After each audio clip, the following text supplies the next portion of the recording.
পৰীক্ষা দিব শিক্ষাৰ্থীয়ে কিন্তু পৰামৰ্শ লৈছে অভিভাৱকৰ। নমস্কাৰ প্ৰিয় দৰ্শক সকলোকে স্বাগতম জনাইছোঁ সৃষ্টিমূলক ইউটিউব চেনেল তথা ফেচবুক পেজলৈ।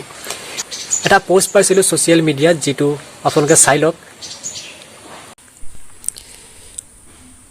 পোষ্টটোত এনেদৰে লিখা আছিল, আপোনালোকে স্ক্ৰীণত দেখা পাই আছে নিশ্চয়। SSLC এক্সাম পৰীক্ষাৰ বাবে চৰকাৰে অভিভাৱকৰ পৰামৰ্শ লৈ আছে কিয়? এক্সাম দিব শিক্ষাৰ্থীসকলে দেন চৰকাৰে শিক্ষাৰ্থীসকলৰহে পৰামৰ্শ ল'ব লাগে, আৰু যদি অভিভাৱকৰ কথামতে পৰীক্ষা পাতে তেতিয়া পৰীক্ষাও অভিভাৱকেই দিব লাগিব। কাৰণ পৰীক্ষা দিব গৈ যদি কৰোণা ভাইৰাছ লাগি যায় তেতিয়া মৰিব কোন?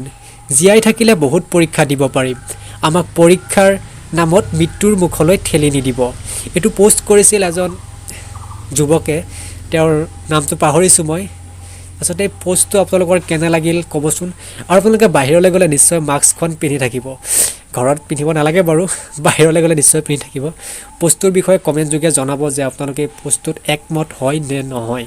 ইয়েছ আৰু ন' দি আপোনালোকৰ কমেণ্ট বক্স খালী আছে, আপোনালোকে ভৰাব পাৰে।